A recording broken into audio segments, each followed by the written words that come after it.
Welcome to DTV news.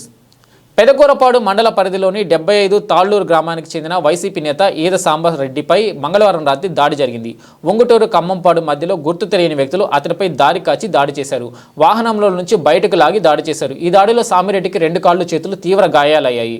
అతని వాహనం దుండగుల దాడిలో ధ్వంసమైంది. అతనికి చికిత్స నిమిత్తం గుంటూరు ప్రైవేట్ హాస్పిటల్కి తరలించారు.